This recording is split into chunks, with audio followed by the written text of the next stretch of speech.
Hi, everyone. Thank you for joining this R4Bioinfo session. So today we have the pleasure to have with us Dr. Nickolay Oskolkov, and we will learn about omics integration and supervised machine learning. This is part 1. We will have in 2 weeks, part 2.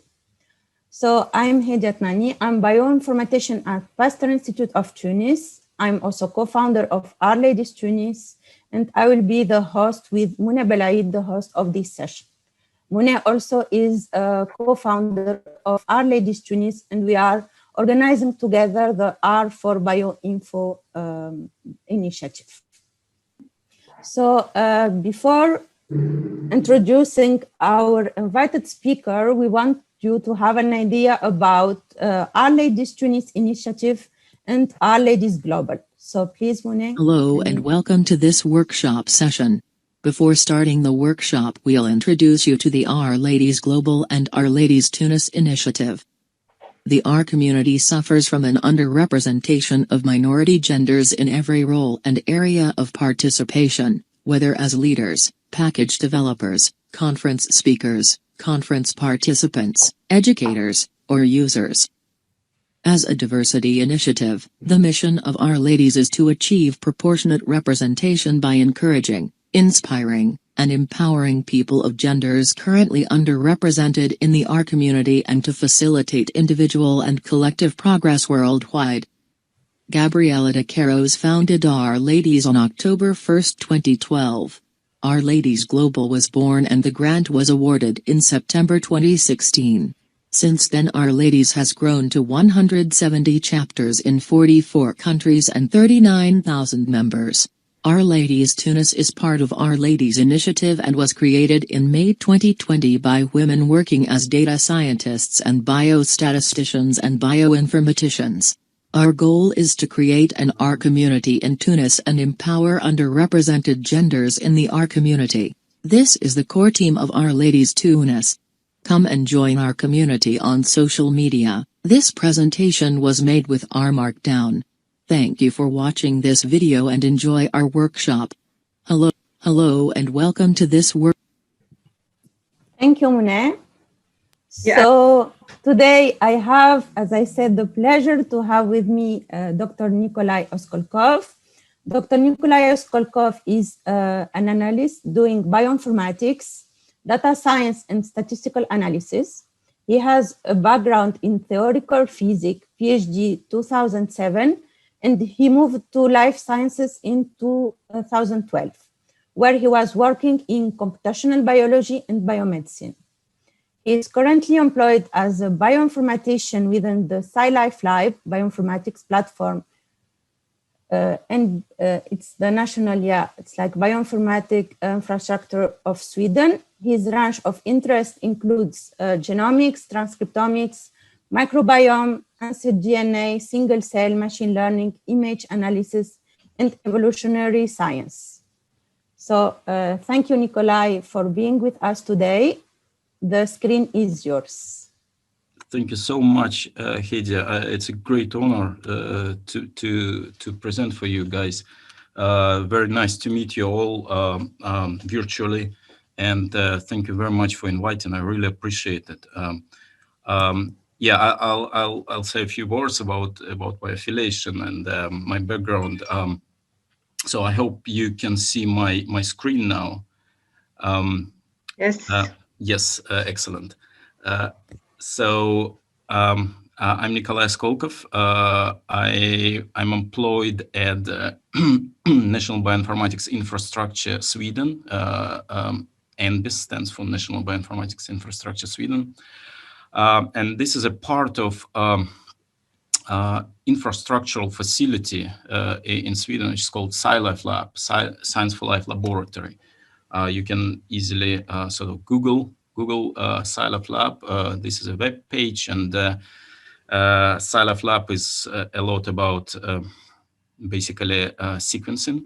So we are working with sequencing data analysis, and so it's a special infrastructure built in Sweden in addition to traditional academic institutions. And a part of SciLifeLab bioinformatics platform of SciLifeLab is called NBIS, and I'm unemployed at NBIS. And I'm very happy to share with you some material from our course. This is a course web page. It was run just a few weeks ago. It was virtual these days, and next time we are going to run it actually in July as a part of this ISMB conference, International Society for Computational Biology conference in July, from the 25th to the 30th is the conference. And if you guys go to this web page and click on the program, there are tutorials. So we are going to give a tutorial which is called a practical introduction to multi-omics integration and network analysis. And this course I'm running together with my colleagues Ashfaq Ali and Rui Ben Feitas, who are also bioinformaticians at SciLifeLab. And at this course, so this is a course schedule. I can share all these links with you later. Yeah, maybe we can post the links to the tutorials, you know, it's like in the chat. Indeed. So in case you don't have these links right now, don't worry, you will get them. I will share all of them. Or Hedi. Yeah, we already sent an email yesterday, so with the links. Good. Very good. But it's better now if we can share them again, you know, in the chat. Right. So maybe the best is, yeah, I can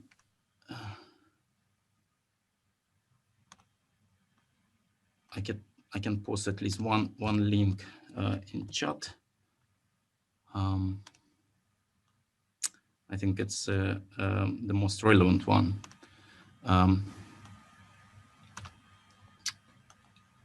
So all the course material, you can find there all the course material, presentations and notebooks with all practical exercises. And at this course, I'm responsible for machine learning data integration part, days 1 and 2 of the course.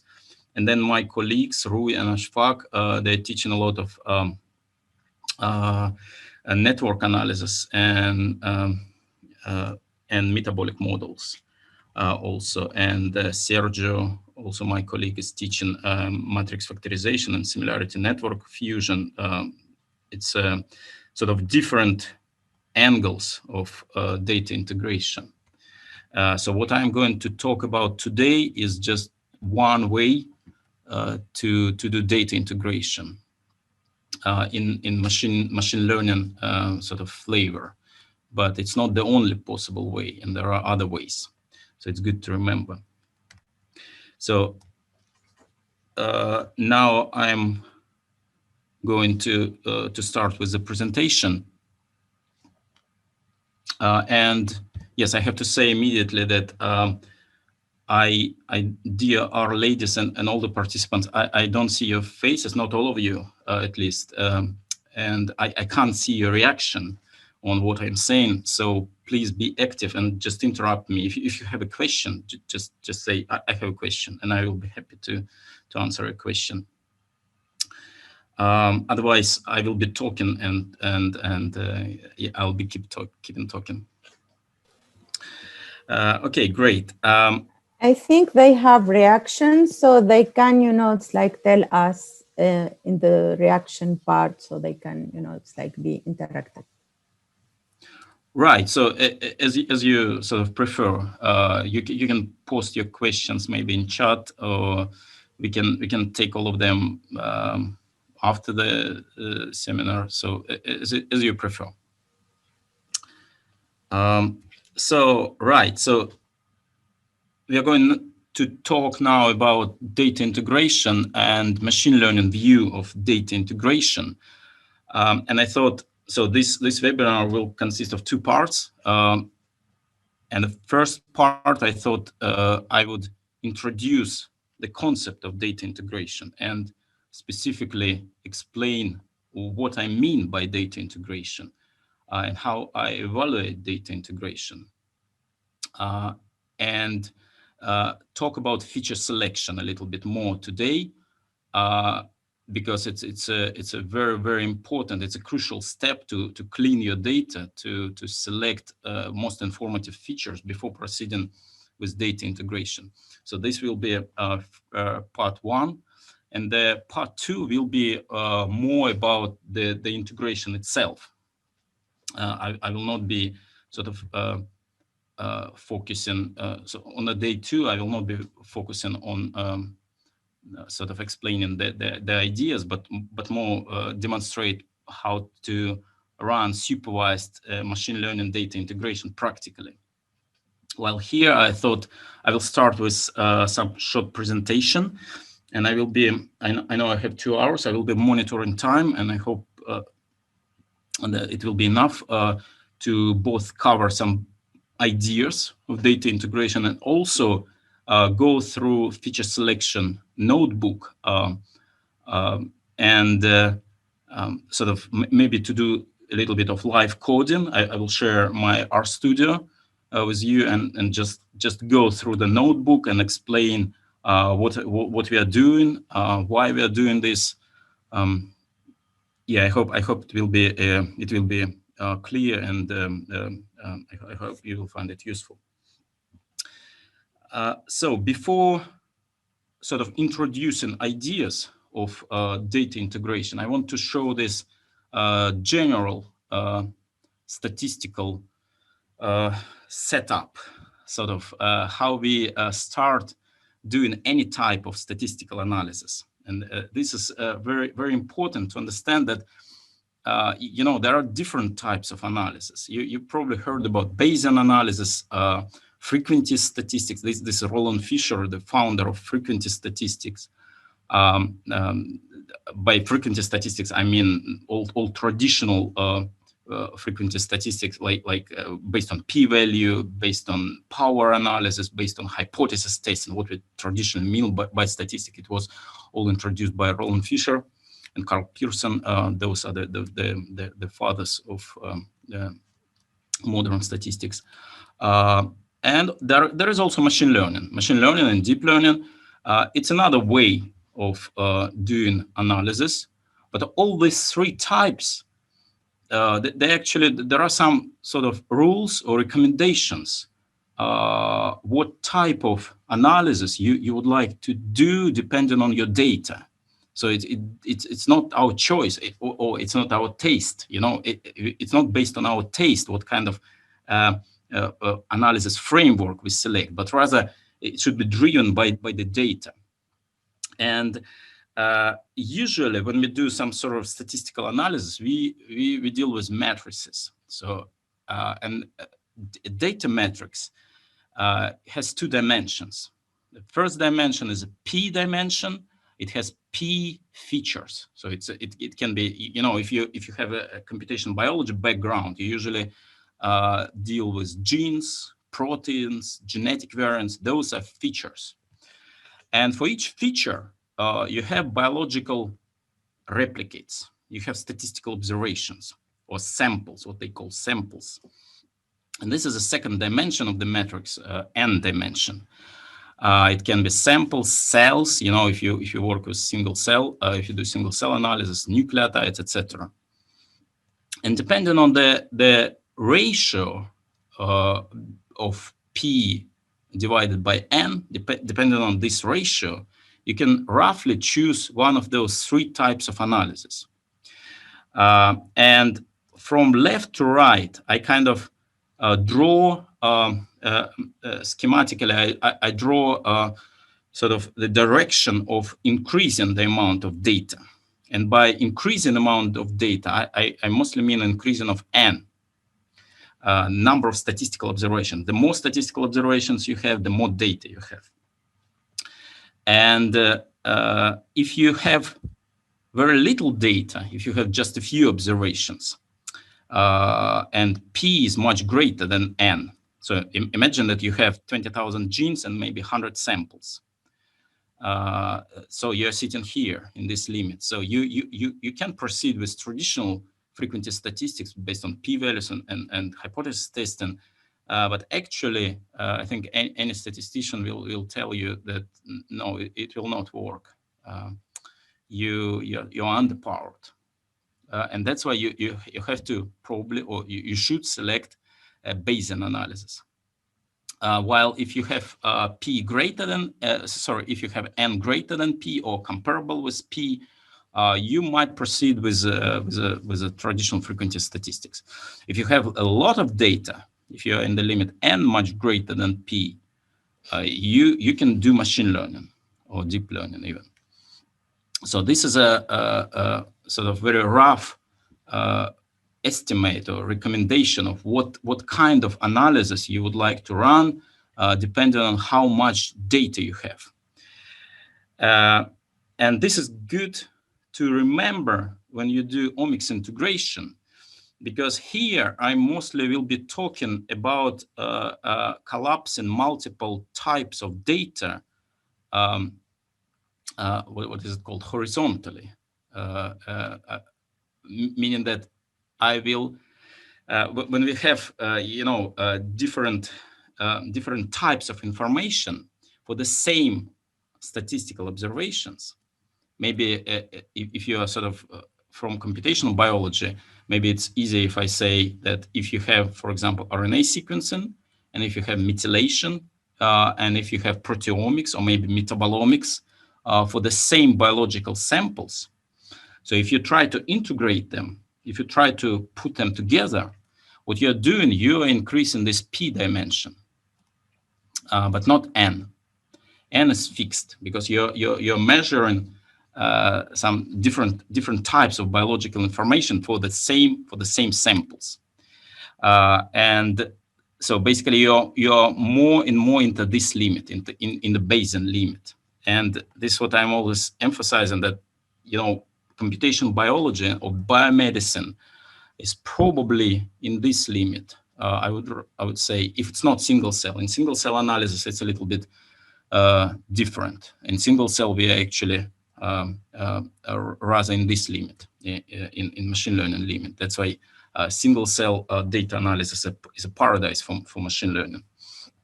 But a lot of computation biology projects, if you're analyzing sequencing data, for example, you are very often in this limit. And still, if you assume that if you want to run traditional statistical testing with p-values and power analysis, while you're sitting in this limit, you might end up with a lot of pitfalls. And one of them I briefly explain here.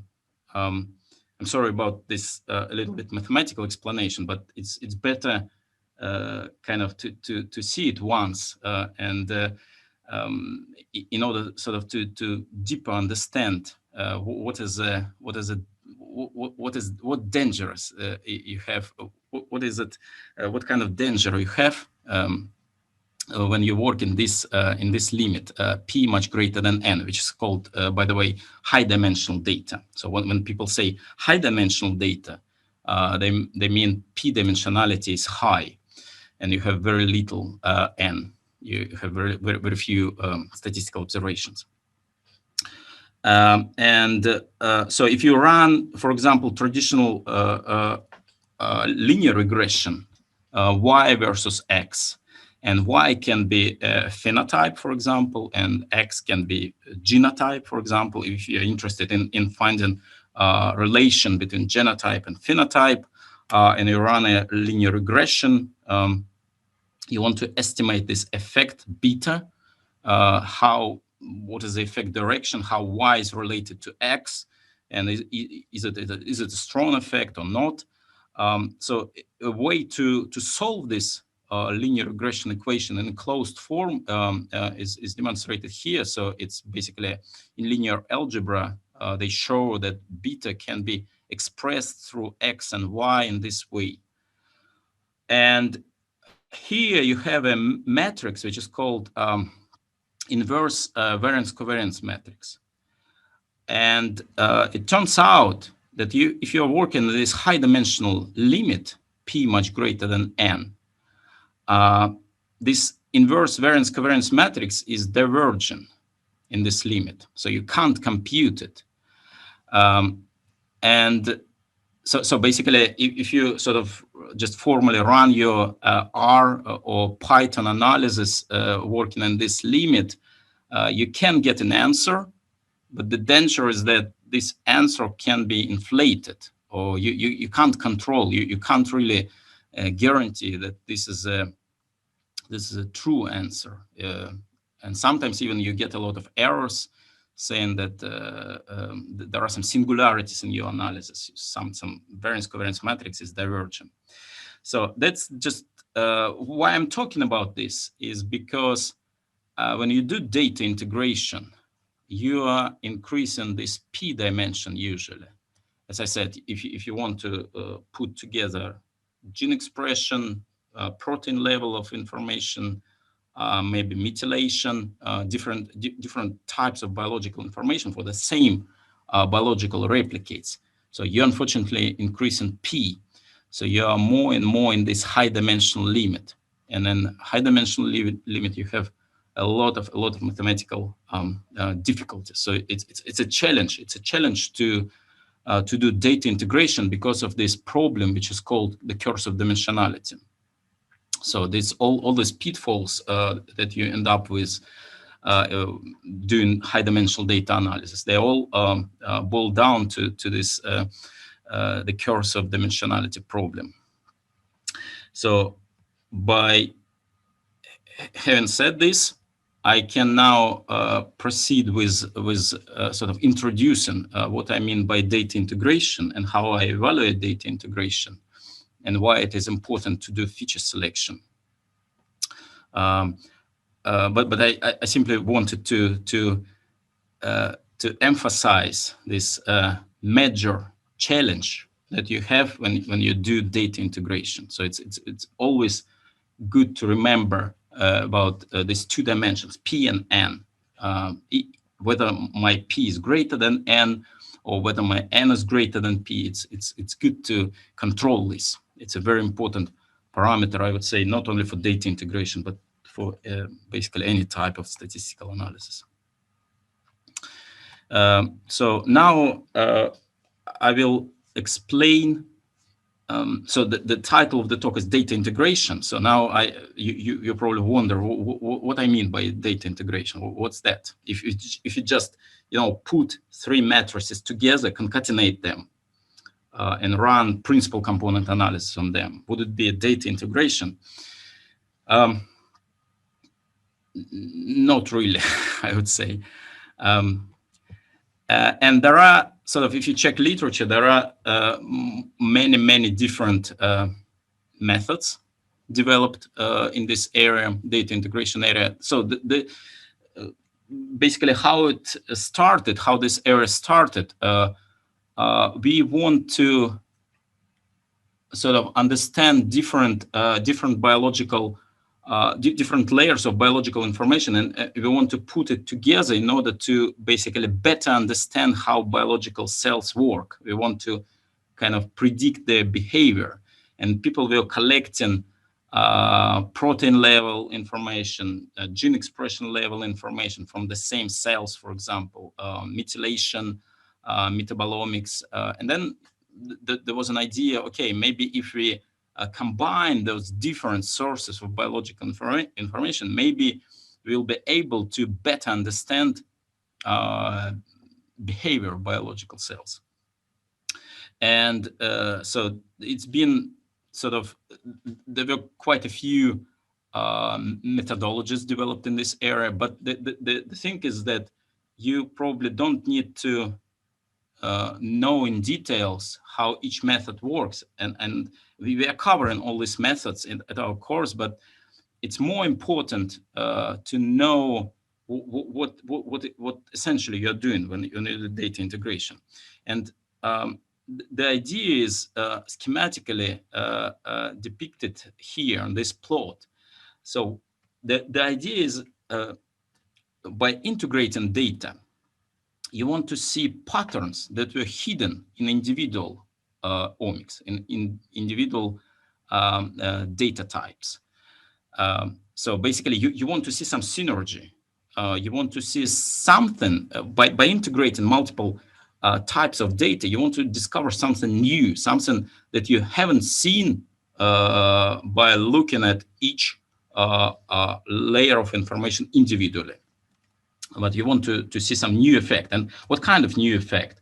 Well, if you look at this plot, so one point here is one statistical observation, is one sample. And imagine that those samples belong to three classes, black, red, and green class. And what I plot here is, you can think about it as a principal component one from omic one. For example, omic one is gene expression. So I do principal component analysis on gene expression, and I plot it here along x-axis. And I also do principal component analysis on omic 2 and plot PC1, principal component 1 for omic 2. Maybe it's methylation.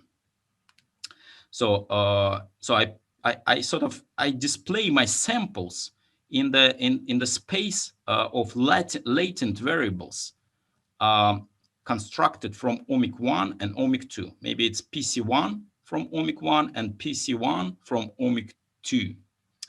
So now, if you try to project those data points onto x-axis, you'll see that basically you can't discriminate between the three classes.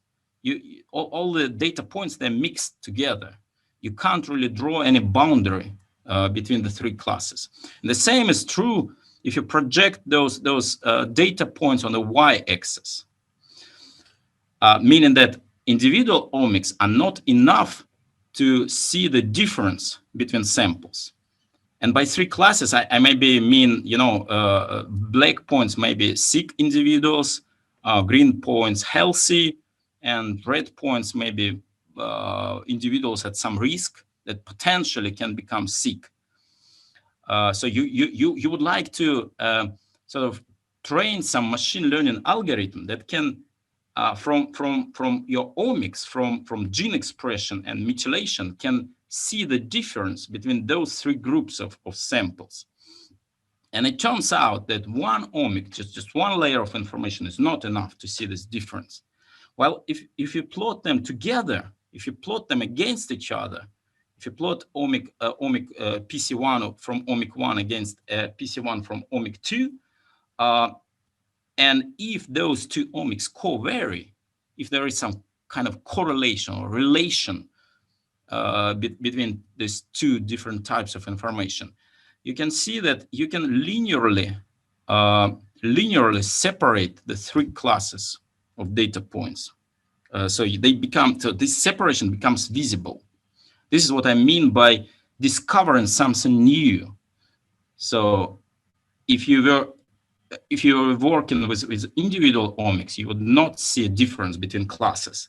But if you combine two types of information, methylation and gene expression, for example, you can suddenly see that there is some heterogeneity between your samples, that they're not alike, that there are three groups of samples, more or less. And there is a very useful package, Morpha, which I would be happy to talk about. It's one of excellent methods for unsupervised data integration. And it provides this type of heat map, which is very useful to check before proceeding with data integration. So here I computed this heat map for single cell bisulfite-seq. It's a methylation information Single-cell ATAC-seq, it's open chromatin region information, and single-cell RNA sequence and gene expression information from the same biological cells. So what MORPHA does, it sort of decomposes a variation across all three layers of information into some latent factors. And it's useful because you can immediately see that ATAC-seq and RNA-seq, they are connected in latent factor 1, while RNA-seq and bisulfite-seq, they co-vary in the latent factor 2. This is what it means. That you have like a dark area here for latent factor 2 and a little bit darker area here as well for RNA sequencing. So meaning that those two omic, they contribute to latent factor 2, while ATAC-seq and RNA-seq contribute to latent factor 1. So you can immediately see a connection between your different types of biological information. And if there is this correlation, then you can proceed with omics integration. I hope it's a little bit clear now. And so what I mean, so how do I evaluate integration? So here I explain the idea. We want to see something new, some synergy, something that we haven't seen in individual omics. So how do we know? So if we now apply one of these fancy methods, which are displayed here above, so how do we see that the data integration worked out? And here we kind of borrow ideas from data science, from people who try to make predictions using Internet of Things, using kind of records from users of Amazon or Facebook, for example. So the idea is the following. Mention that you can analyze, you can check what kind of texts, what kind of books were read by users of, I don't know, maybe Facebook. And you can try to build some machine learning algorithm that predicts whether those users were, for example, females or males, or whether they were, I don't know, whatever trait you can make up, some trait which is relevant for the users. For example, gender as a simple trait. And maybe this classifier, this machine learning algorithm can demonstrate that you can predict the gender of a individual reading a certain text at Facebook with accuracy 78%. And then you can train another classifier to predict the gender based on images that users are looking at. And this classifier achieves some accuracy 83%. And then maybe you can look at the music, what kind of MP3 files or what kind of media files all these users are listening, and you can achieve some accuracy 75% of classification. Again, you're just trying by analyzing what kind of music, images, and text are used by different individuals. You try to predict something about these individuals in order to, for example, create a recommender system, in order to suggest a book, suggest some media file that would be interesting for the users. And that's why you're trying to make this predictive modeling. And imagine that if you combine those three types of information, you can increase your accuracy of prediction up to 96%. Instead of 78, 83, and 75, you get a boost in prediction. And this is a beauty of data integration. This is the power of data integration, that you suddenly can predict, can say something more about the users by analyzing three types of information, not individual types, because individual types, text, image, and sound would not be would not give you as much information about the users as those three types of information put together. So this is an idea from data science. This is what people sort of actively using in data science. And so here I emphasize that I'm evaluating data integration by looking at prediction. And if you are from biological, if you have a biological background, it sounds a little bit strange to you. Why would I want to, optimize prediction? Because sort of people with biological background, to my experience, they're mostly kind of saying, well, we want to understand, molecular mechanisms of how, cells work. And we want to have this fundamental, deeper understanding of biological pathways and processes. While you are here showing us some prediction. So we don't want prediction. We want sort of understanding biological mechanisms. This is kind of quite common to hear from biologists. And here I just wanted to demonstrate the difference between machine learning and traditional mathematical statistics, in order to kind of explain why I'm optimizing prediction and why I'm talking about prediction. Indeed, if you're from biological background, and if you using traditional statistics, you are probably interested in finding, for example, genes or some key players, some drivers of biological process. And Nikolay, sorry, yes, we have 3 questions. Yes. So one of them is, so the first question, if possible, explain latent factor. Yes, so latent factor. What is latent factor? Basically, a latent factor is a way to represent your data through some mathematical abstractions. So basically, if you guys are familiar with, for example, principal component analysis, what you essentially do, you represent your original data through principal components. So you don't use genes or proteins anymore. If you, for example, your raw data was protein abundance. So once you've done principal component analysis, you're not looking at protein abundance anymore, but you represent your original data. You convert your original data into some latent space. It's called latent space. It's sort of a way to transform your data for why you want to do it. It's for a better and for a more robust analysis. So basically, it's a like short summary. Latent space and latent factor, it's a way to represent your original data through some mathematical transformation in order to simplify further analysis. Okay, so the second question is, means by looking at the internet history of people, you can predict their interests. Exactly, yes, exactly. So that's the idea about recommender system, that you guys, you probably have this experience. If you buying something online, you suddenly get some suggestions popping up, and some of those suggestions turn out to be relevant for you.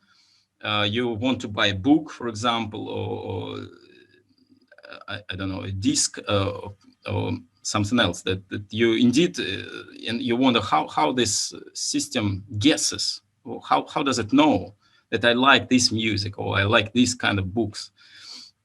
So that's the idea, that by accumulating your history of your purchases, of your sort of clicks, you click on certain web pages. It can be media files, it can be text, it can be images. You can this complex machine learning algorithms, they can learn something about your interests. So gender, in the example I used, it's a simple information about you, but it can be, this information can be more complex. For example, what kind of music you like, or what kind of political views you have, or something like this. and then you get these suggestions. So indeed, this is a way if you integrate multiple sources of different types of data, you can sort of make a better prediction, a better suggestion. Next question. Okay, so yeah, I have a broad question since I come from data statistic world. Are there good use cases of machine learning models being used to predict some gene expression due to expression of genes and diseases, apart from breast cancer use case? If you focus more the supervised techniques trying to answer a constraint, well-defined problem. Yes, there are certainly numerous machine learning algorithms developed for gene expression analysis. Some of them are successful, some of them are less successful. Indeed, in cancer, it's very popular to predict survival of patients based on the gene expression of the tumors. So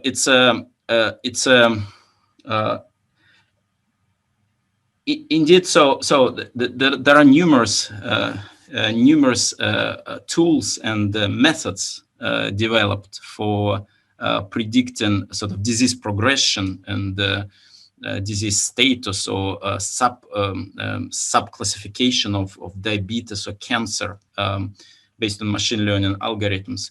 The general problem of these predictive algorithms is that they're usually trained on some very small cohort, very small sample size, and the major problem there is generalization of those predictions. So basically, if something works here now on these particular individuals from this particular hospital or country, the algorithm might fail miserably if you bring it to another lab, another country, another hospital, and try to evaluate it there.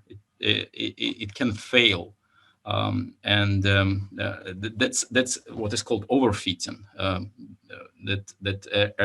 Machine learning algorithms, they're data hungry, so they want to see as many examples as possible in order to be generalizable. So basically, that's why I said that if you have very little data here, if you so basically this will work only the deep learning approach will work if your n is much greater than p. Unfortunately, very often people sort of start doing machine learning when p is comparable with n, or even when when p is much greater than n. So in this case, you very often end up with overfitting and the lack of generalization, generalizability of your predictions. So your predictions will not work, will work only here, but not anywhere else. That's a major obstacle in this area.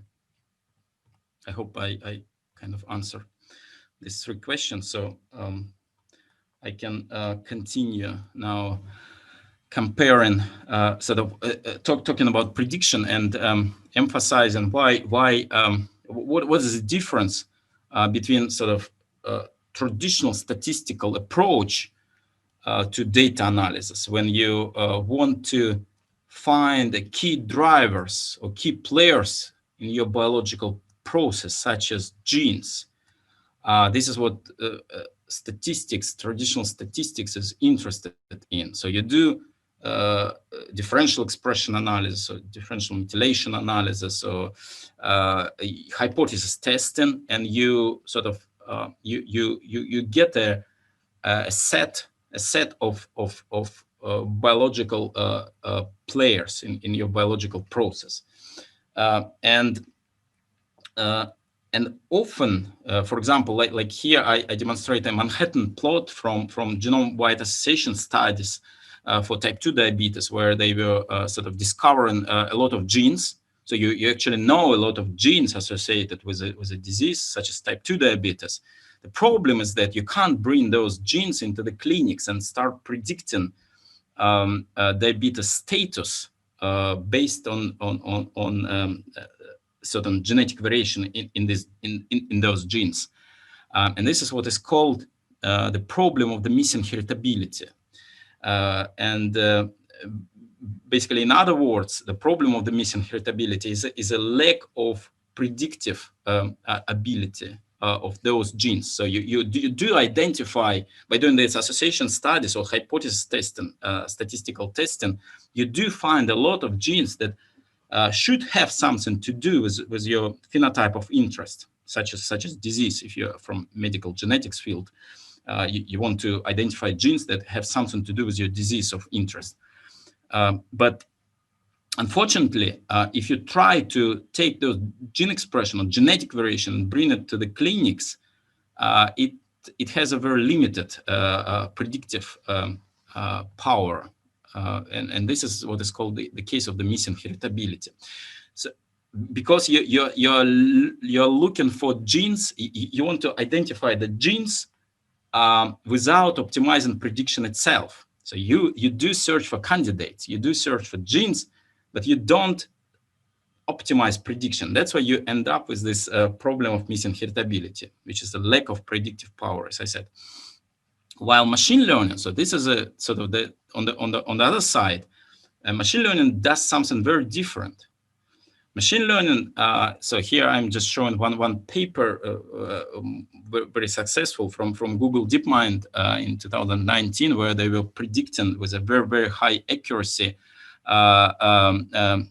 acute kidney injury 72 or 48 hours, I think, before it happens. And this prediction was very accurate and was trained on basically on millions of cases. It was sort of one example of success stories when machine learning really worked in the clinic. So the reason, or one of the reasons why it worked, was because machine learning essentially always optimizes prediction.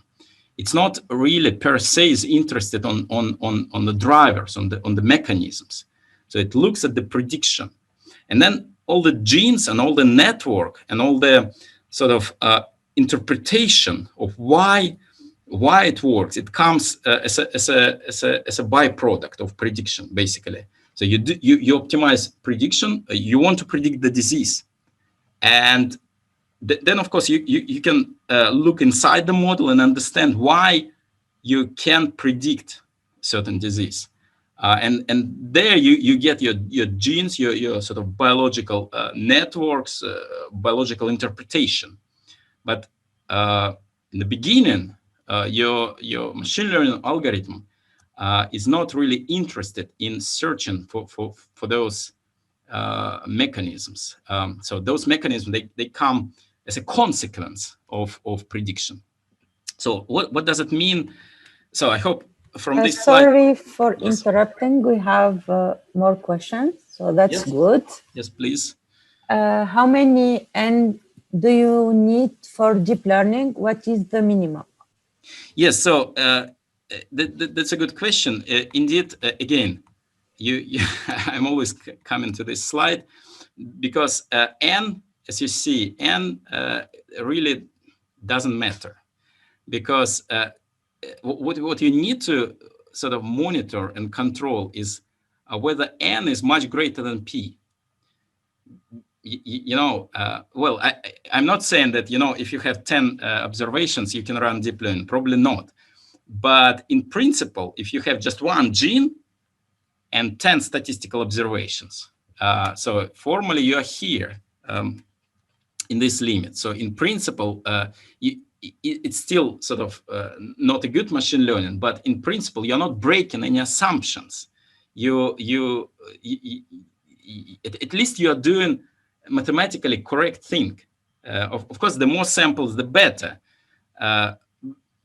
Basically, what I want to say is that you should not be sort of concentrating on exact N. So N is 1,000. Is it enough or not to do machine learning? Well, you should always look at P. So just one N, just looking at N is not enough. You should, because, if you have 10,000 samples, is it a lot? Well, it sounds like a lot. But if your P is 100,000, then no, 10,000 is not much. So basically, if you're working, if you're familiar with UK Biobank, in the UK Biobank, they have 500,000 human individuals. They have records or genetic information from 500,000 of human individuals. That's a lot. That's like maybe, well, 23andMe is even larger, but still, it's a massive amount of samples. However, if you look at amount of genetic variation in a human genome, it will be many millions. It will be like 30 or 40 millions of genetic variants. So basically, so the P for UK Biobank will be 40 millions, while N is 500,000, meaning that well, it probably would be naive to do machine learning with such a high P and such a low N. Despite N, like the absolute value of N is 500,000. It sounds like a lot, but you should always look at the P parameter as well. I hope I delivered the message. Thank you. So the other question is, since biological omic data will often be binary or range, do we actually need deep learning? Theoretically, shouldn't classical machine learning models enough? Yeah, indeed, that's a very good question. That's a very good question. Yeah, it's a separate talk basically, whether you should always start with neural networks. I'm I'm very skeptic about it. That you should always start with deep learning. You know, there is a lot of enthusiasm about deep learning, and I do use it a lot. However, I always start with simple models. So basically, I would recommend to start with simple linear or logistic regression. And if you see that there is some potential of making your model more complex, such as non-linear model, for example. So you can, maybe if you have a lot of samples, you have this power to go beyond linearities and maybe discover some interesting effects, some interesting non-linear effects. And yes, then you should do machine learning and maybe deep learning even to discover some effects that are non-linear, that you can't detect with linear or logistic regression. But first step, I would always say you should check simple models, because there is this Occam's razor principle. If there are two models giving you similar accuracy, and one of them is very complex, like neural network, and the other one is logistic regression, you should always go for the simple ones. Because if there is no increase in accuracy, why should you use the complex one? So in real world, I would say there are not so many, to my experience. So there are not so many success stories about applying actually neural networks and deep learning to real world life science projects, except for image analysis. Thank you. So Mariam is asking, do we use deep learning, specifically CNNs, to analyze image because P is quite less than N, or because it's the only way to analyze them? Yeah, that's also excellent question. So basically, yes, if you work with high resolution images, then you still might have this type of situation, that you have maybe 1,000 images. And if it's high resolution, maybe P will be, 1,000 pixels by 1,000 pixels. So P will be 1 million. Imagine, so again, P is 1 million and N is 1,000 images. So you're here, but you still run deep learning. So the question is why?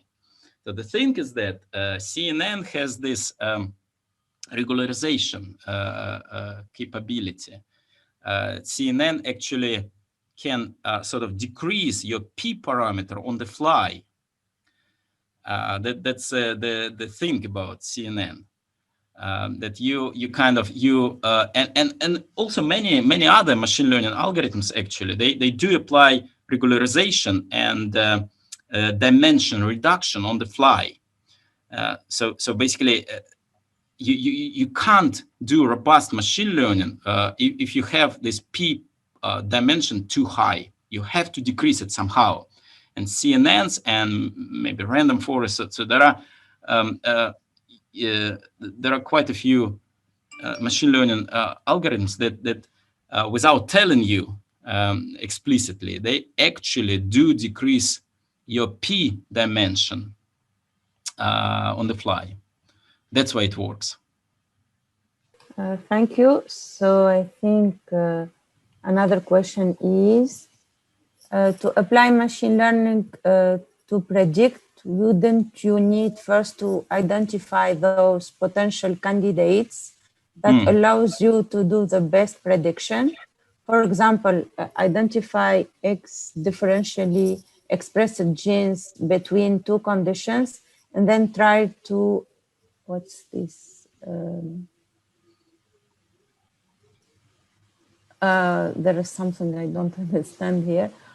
Yeah, and then try to build machine learning predictive model using them. Yes, another good question. So basically, what you're talking about is doing this type of approach. So first doing differential gene expression analysis, identifying candidates, and then using them for prediction. So what you end up with is the case of the missing heritability. So basically, if you do this, I hope I will cover it today and explain in more details. So by doing differential gene expression analysis, you're doing so-called univariate feature selection, which has a very, very limited predictive power. I hope to demonstrate it today. Basically, if you want to optimize prediction, you should not do it in a differential gene expression analysis way. You should do something else. You should do some multivariate analysis, allowing genes to interact with each other.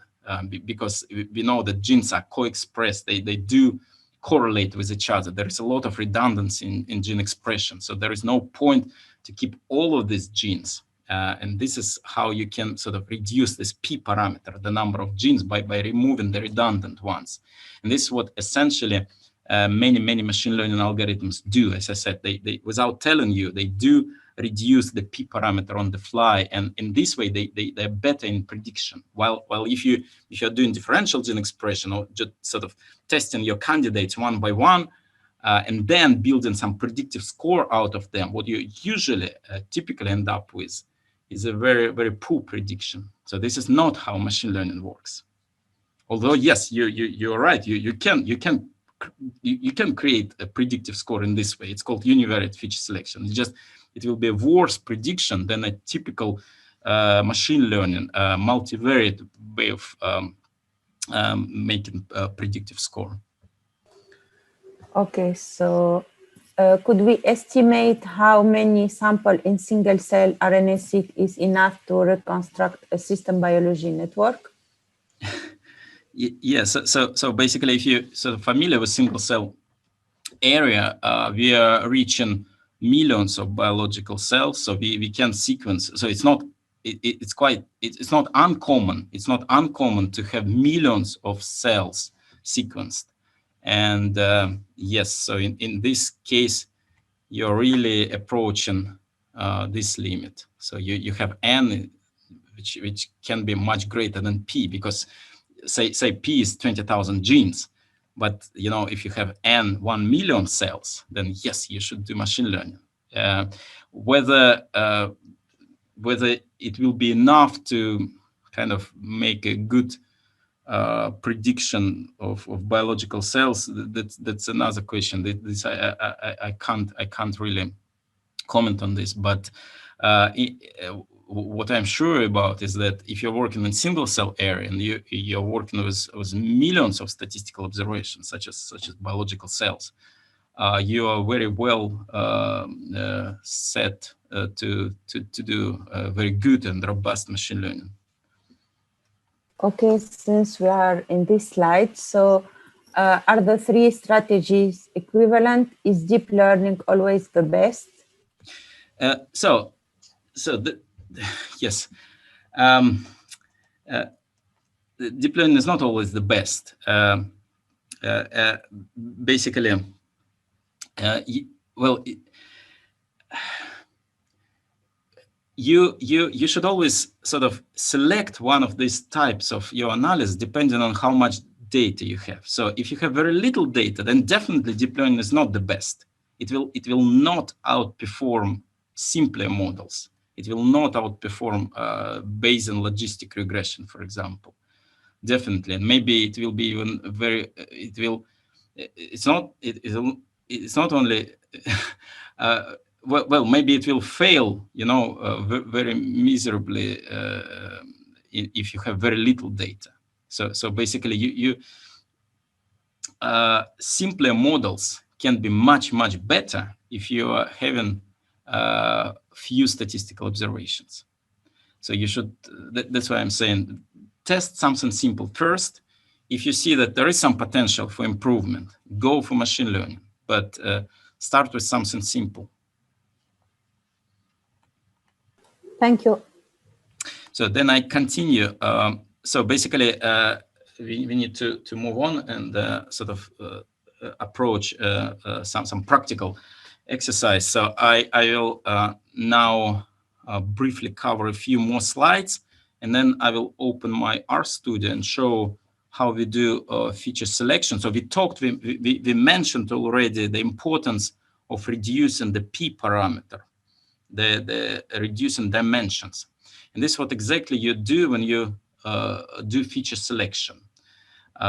So you're trying to optimize prediction and select most informative features simultaneously, relevant to your sort of trait, biological trait of interest.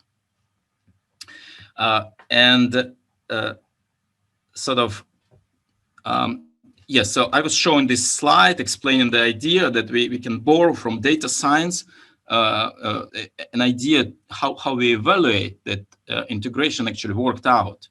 So this was a data science example for us, for people sort of dealing. At least I assume that many of you have some computational biology either background or you're doing some computational biology. For us, it means that this idea we can convert it into methylation, gene expression, maybe some other type of biological information such as phenotypic information. And what it means for us is that if you have methylation data from same biological cells, gene expression, and maybe some morphology of biological cells, and they you can analyze each this type of information individually, and you can reach some accuracy of prediction of your biological cells, maybe sick cells or I don't know, good cells, bad cells, and ugly cells. You assume that there is some heterogeneity among cells, and you would like to predict this subtypes or subclasses of cells based on gene expression, methylation, and some morphological data.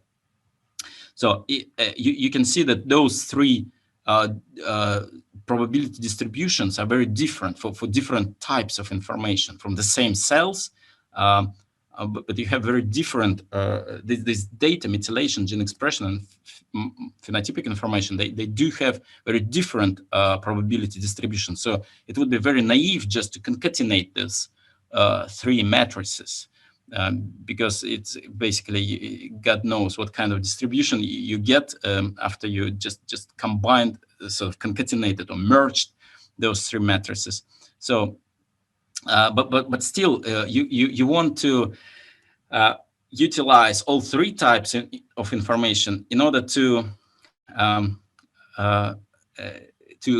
more accurately predict something about cells or individuals. Whether those, for example, healthy individuals or sick individuals, healthy cells or sick cells. And ideally, in an ideal world, you would like to have some boost in accuracy of prediction through integration. And there are sort of three common types of how you want to combine those three different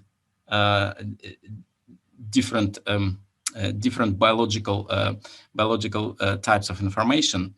Those are the integrative methods. This is what they essentially do. Some of them, they can just convert your different data probability distributions into some common space. Imagine that you do some transformation of your data where they forget about the technological differences and they start following basically a very similar distribution. So you don't have this dramatic difference in their probability distribution, but they start looking very similar to each other. This is what essentially neural network, similarity network fusion, and UMAP can do for you. Or you can sort of you can implement Bayesian type of analysis and explicitly model those distributions and include them as a joint probability in the Bayes rule framework. So if you're familiar with Bayes rule, like the cornerstone sort of equation in Bayesian statistics, you know that essentially what Bayes rule is, it's a joint probability distribution. So you can combine different types of information, such as data and prior information. You combine them as a joint probability. So, but in the same way, you can combine data coming from different probability distributions as a joint probability distribution. So this is what Morpho does and Bayesian networks, for example. There is a third type of data integration, which is based on extracting some common variation between your different omics and factor it, sort of splitting into independent components in order to interpret them. This is what canonical correlation analysis does, PLS, partial least square regression, or factor analysis. So it's basically you extract, you don't really explicitly model your probability distributions, but you extract common variation from methylation, gene expression, phenotypes, and try to decompose it into independent components in order to better understand what's the contributions, what from different omics, what kind of what does it mean, this common variation between the three omics. So this is sort of an idea of omics integration, and the idea of how we evaluate the success of integration. And this is, as I said, this is a boost in prediction. So ideally, you would like to see that there is something new, some synergy. So all these three types of information, they work together. They increase your power of predicting biological cell type, for example, or disease status. So here, sometimes people are not sure what kind of tool to select. As I said, there are unfortunately too many tools, and sometimes people get confused what kind of method they should use for their data. I kind of like to separate those methods into 4 subgroups in this contingent table. And basically all these methods or types of integrative analysis can be divided into linear and nonlinear, and supervised and unsupervised. And here I just give a concrete example. If you have too few samples, maybe 100 samples, then you unfortunately can't afford doing random forest or neural networks. You can't afford going nonlinear. So if you have too few samples, you should do linear type of analysis, simply because you're using fewer fitting parameters and your risk of overfitting is lower compared to more complex models such as neural networks, where you're optimizing millions of fitting parameters, and this is risky. This might lead to overfitting. And overfitting, as I said, it means that if you bring your neural network to another lab, another hospital, it will not be able to successfully predict there. It will work only on your particular sample, which is kind of a failure. You would like to have a generalizable algorithm. So this is sort of a motivation how to choose between linear and nonlinear algorithms. So it depends on how many samples you have. So the fewer samples, the more you like to do linear analysis. If you have a lot of samples, such as single cell, you should do nonlinear type of analysis. And supervised and unsupervised, it depends on whether you have sort of a very clear trait or phenotype of interest. For example, disease. For example, if you're from medical genetics, you have your maybe it's a type 2 diabetes you're working on, and this is a very clear phenotype of interest. You would like to center all your analysis around this phenotype of interest, and then you should go for supervised analysis. So supervised meaning that you kind of you learn all your features and all your key players, key biological players, by looking at which of them are more informative for predicting type 2 diabetes. So this is a supervised analysis. While unsupervised analysis, you kind of you don't know what kind of heterogeneity you have. For example, if you work in single cell, the only assumption we do is that there is some heterogeneity between cells, but you're not sure what kind of heterogeneity. You assume that yes, maybe there are sick cells and there are healthy cells, but this is you discover in unsupervised way. You don't know those. You can't put those labels a priori. You discover it in your analysis. So this is unsupervised analysis. So when you kind of don't have a clear trait of interest. And this is sort of roughly what I typically do. It's a kind of a protocol of data integration. Basically, you if you have maybe a few omics from a few samples, you want to do data integration in machine learning way, you from the beginning you split your data set into train and test. That's like a central thing in machine learning, that you always have at least 2 data sets for training and testing. Ideally, you should have 3 for validation and tuning hyperparameters. But also here on the once you split your test into train and test, once you split your data set into train and test data sets, you the next step, this is essentially what I'm going to talk about next, you do so-called feature pre-selection. Ideally, you would like to skip this step. But in the real world, as I said, in computational biology, we very often work with high-dimensional data, where P is greater than N or comparable with N.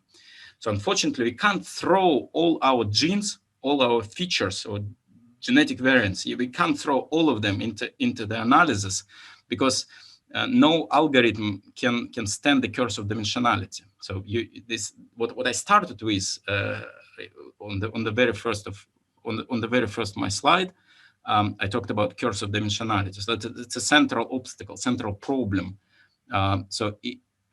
Unfortunately, you have to kind of prioritize. You have to somehow pre-select or make your analysis more mathematically robust in this way. You have to somehow make the damage from the curse of dimensionality a little bit smaller. So and that's why you do this feature pre-selection, and you can do it in supervised and unsupervised way. When you do it in unsupervised way, no, sorry, I will start with supervised way.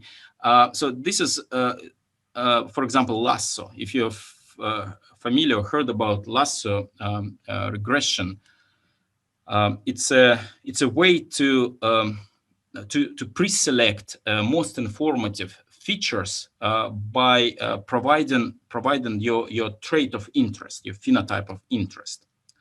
While in unsupervised feature preselection, you simply look at variation across samples, or variation of all your features one by one across your samples, and you remove features that do not vary across samples. Those are probably non-informative. Those features, those genes or genetic variants or proteins, they don't help you to see heterogeneity between your samples.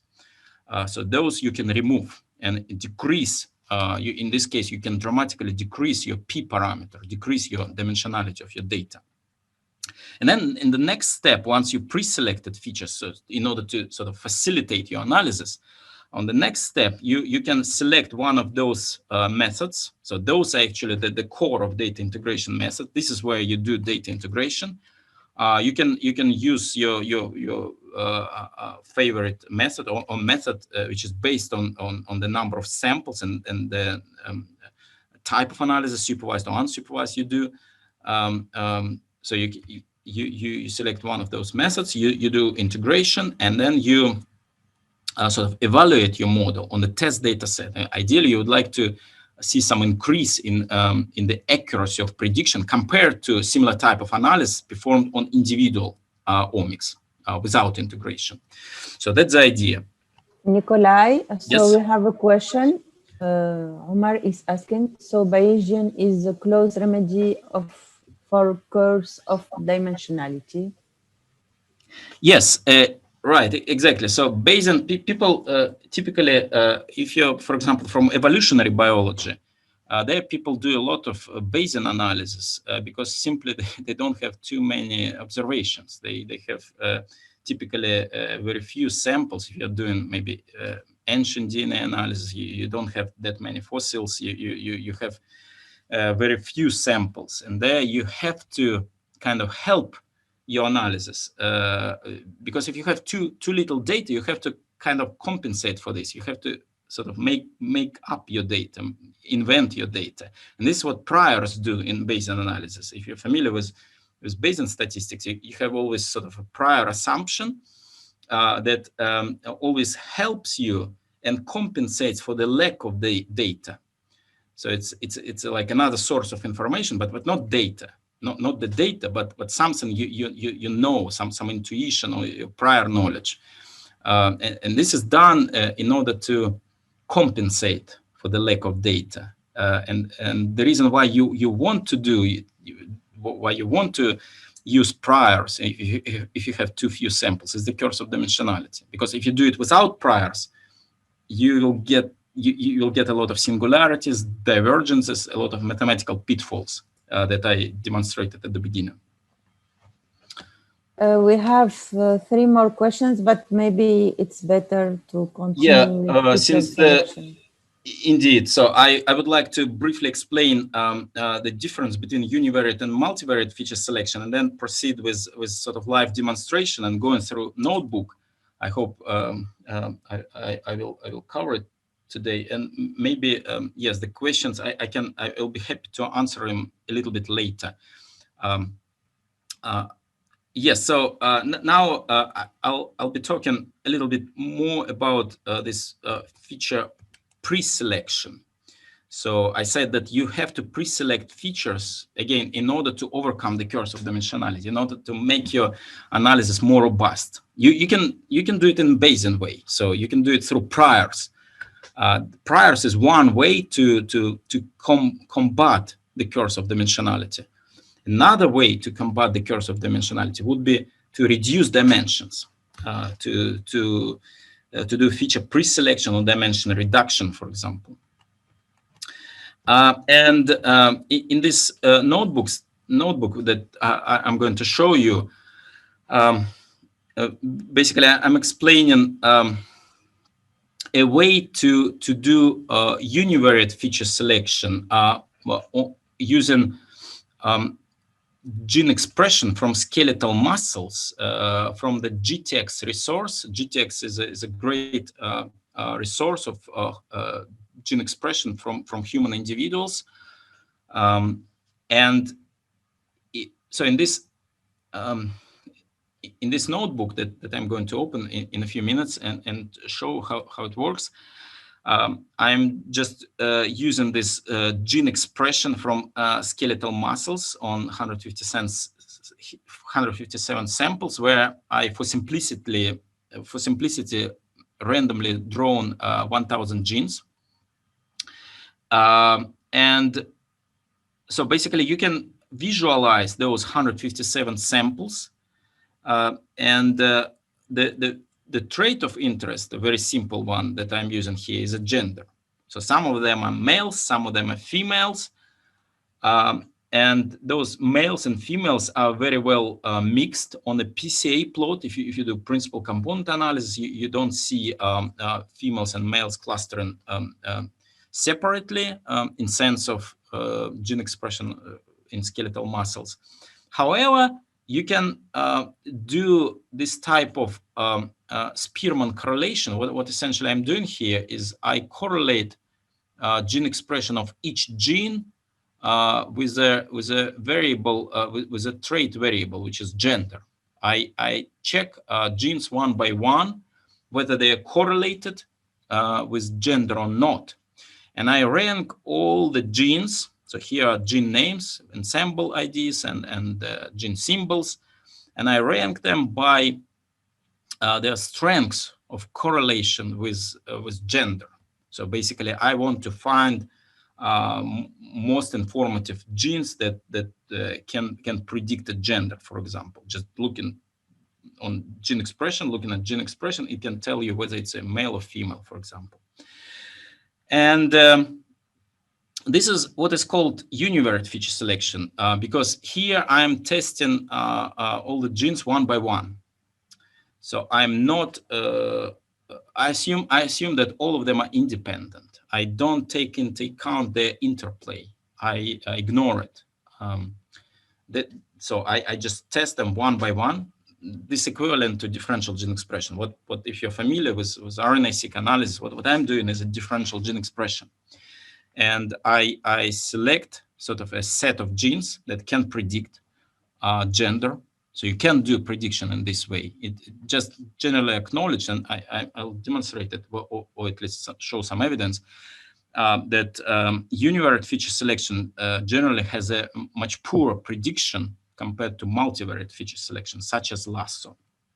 So Lasso is a sort of a way to include, to correlate not just one gene at a time with a gender. So X is a gene number 1, and X2 is gene number 2, and you combine them here. So Lasso or multivariate feature selection is based on putting multiple independent variables into a linear regression equation, and not testing them one by one, but testing them all together and looking at their sort of cooperation, collective effects. So as you saw here, I was testing one gene at a time against Y. But here I am sort of explaining how Lasso works by using 2 genes in the same equation. So I'm testing 2 genes, a correlation of 2 genes with Y variable, with gender. And essentially, when you have a linear regression equation like this, what you do, it's called ordinary least square minimization. You compute sort of a difference between your model. So this is your model. The model has always an error, and Y, small y, is actually the real data. You compute the error between your data, your Y, your gender, and your prediction. Because your model always has a prediction. So, and you try to minimize the error. You try to minimize this epsilon, the error of your prediction. This is called, if you minimize this quadratic difference between your truth and your prediction, this is called ordinary least square minimization. What Lasso does in addition to this, it includes this term, which is called penalty. Basically, what this term does is that it says, I assume that there is that X1 and X2 are not independent. Because if you run a traditional ordinary least square regression, you do assume actually that X1 and X2 are independent. But by including this penalty, you actually explicitly account for their potential interaction, for their potential non-independence. This lambda parameter is sometimes it feels strange why you have this lambda parameter. Okay, I understand what beta 1, beta 2, those are two coefficients, but what is lambda? So basically, if you're sort of familiar with optimization analysis, and maybe you heard about Lagrange multiplier technique, this is what essentially Lasso is doing. So it includes some constraints on your coefficients with so-called Lagrange multiplier, which is lambda. Just a formal way in this optimization, mathematics of optimization, a standard way to account for some additional conditions, boundary conditions, or in our case, this additional condition is non-independence between x1 and x2. You include this as this penalty, and this lambda parameter is found through cross-validation. So in a second I will explain cross-validation. But essentially, you plot the error of your model as a function of different values of lambda, and you find the optimal value of lambda where your error is minimal. So like here, this lambda value is minimal. This is the plot you see here is called the cross-validation plot, when you sort of minimize an error and find your optimal hyperparameter. In this case, lambda is called hyperparameter, while beta 1 and beta 2, those are parameters of your model. So that's an important difference. There is a parameter of your model, beta 1 and beta 2, and there is something like above them, a hyperparameter, something more general than parameters. And those hyperparameters are typically tuned through cross-validation in machine learning. So what you do in cross-validation, like one type of cross-validation is called k-fold cross-validation. You split your data set, like here in this example, into 5, for example, data set. This is then 5-fold cross-validation, because you split it into 5 pieces. And then you train your model on those 4 pieces and evaluate it, test it on the last one. And you'll always get an error. Your model trained on those 4 pieces will not be, will always have some error. And then you sort of, now you regroup your training sets and test sets. And you now train your model on 1, 2, 3, and 5 fifths pieces of your data set, and evaluate on this gray piece, and you get another error. So basically, you can do it many times, and then you try to check what kind of and you do it for different values of hyperparameters, and you can compute the error of your model and plot this error as a function of different values of your hyperparameter, lambda in this case. And the value of hyperparameter where this error is minimal, this will be the optimal value of hyperparameter. So cross-validation is a standard way to tune any hyperparameter in machine learning. I think I'll skip this, or sometimes people wonder about the difference between Lasso, Reach, and Elastic Net. Those 3 models belong to the same family of regularization or penalized linear models. And briefly, the difference is that Lasso is very conservative. Lasso maybe is more suitable for biological data analysis because we have a lot of noise in biology, while Reach is more permissive. So Reach regression would be like exactly the same equation, but here you squared betas, not this absolute value of beta 1 and beta 2, but beta 1 squared plus beta 2 squared. That would be rich regression. So those three models are different in terms of what kind of penalty you actually use in your penalized OLS problem. And it turns out that Lasso maybe is the most conservative, and that's why it's good for prediction. Like here, I was specifically testing Lasso, Rich, and Elastic Net for this data set of gene expression and skeletal muscles using gender for prediction. And Lasso and Elastic Net, so Elastic Net is something in between Lasso and Rich. So in this particular case, Lasso and Elastic Net were outperforming Rich in terms of prediction. So I'm evaluating prediction of my model using so-called ROC curves. So maybe you're familiar. It's basically a balance between sensitivity and specificity of the model. And the Lasso was superior in terms of sensitivity and specificity balance. Yes, so for the sake of time, I want to move to the notebook, but I explained briefly Lasso. I hope it was a little bit clear. There is at least one more multivariate feature selection model that I would like you to get familiar with. It's called PLS, partial least squared regression. And what essentially it does, it works a little bit different from Lasso. What essentially it does, so if you remember on this plot, those samples, males and females, were mixed together.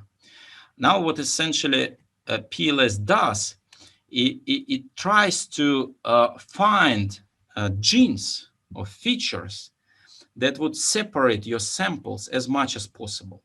So we want to find genes, features that provide the largest separation between the two classes, males and females. So algorithmically, it works a little bit differently, but this is what essentially it does. It tries to sort of split your classes by selecting most informative features for this separation. Yes, and finally, I mentioned that univariate feature selection through differential gene expression analysis, for example, or through Spearman correlation that I was using, is it provides a worse prediction compared to multivariate feature selection, such as Lasso and PLS. So here I was testing a bunch of both univariate and multivariate feature selection algorithms using this benchmark data set, gene expression on skeletal muscles. And at least for this data set, I think there is a clear sort of a message. You don't have to understand all this abbreviation, but briefly, so what you can observe here is that a multivariate class of multivariate feature selection models, such as Lasso, PLS, random forest, they sort of outperform univariate feature selection, parametric and non-parametric univariate feature selection model. So if you're familiar with DSEC2, if you're doing differential gene expression analysis, you must know DSEC2.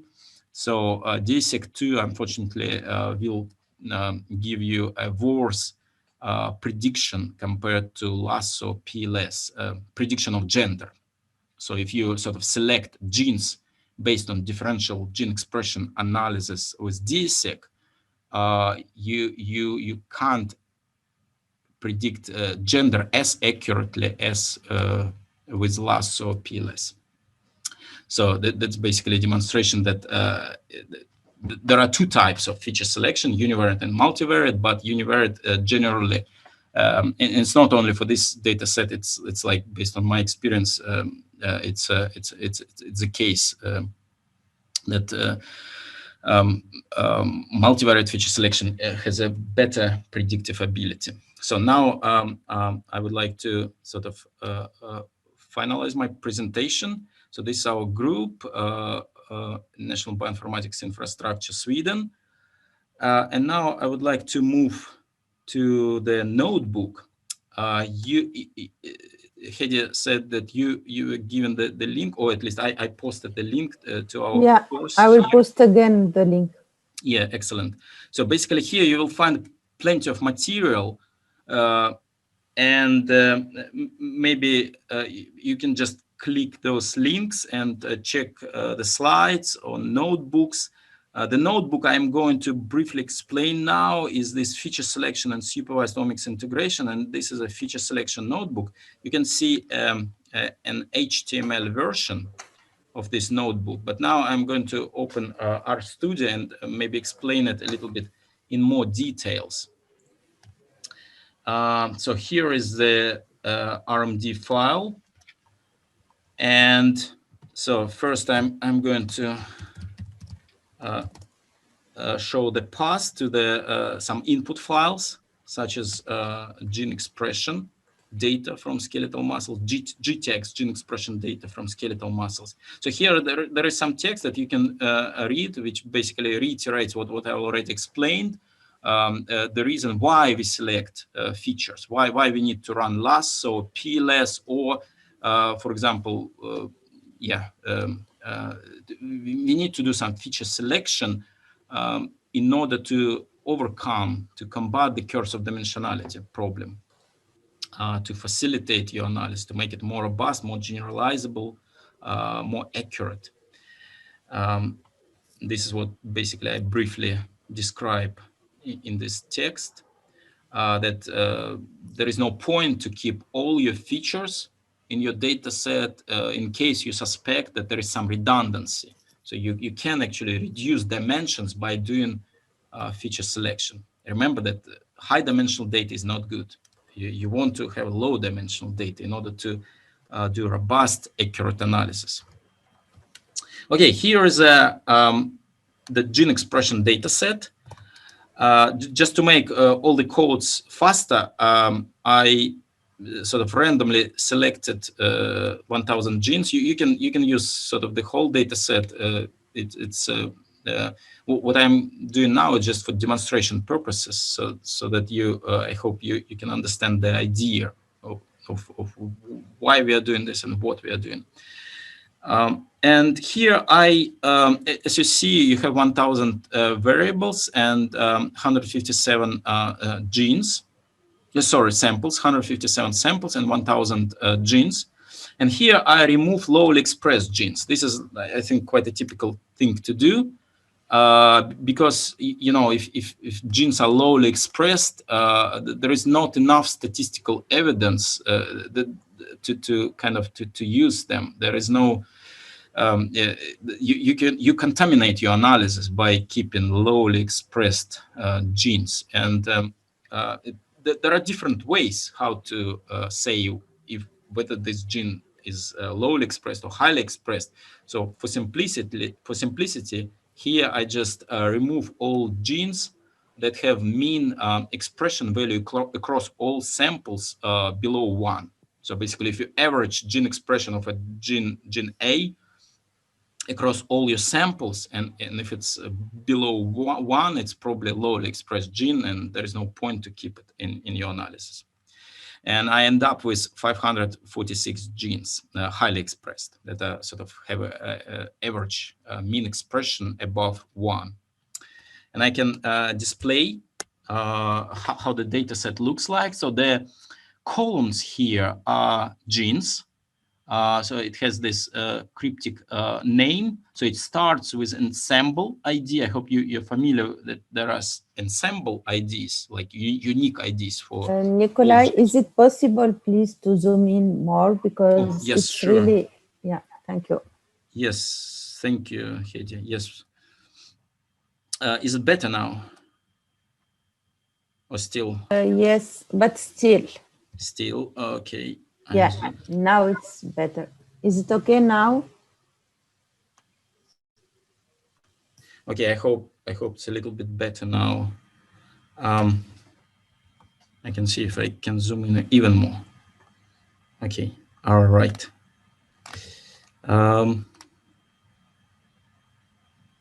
like this. That's good. Thank you.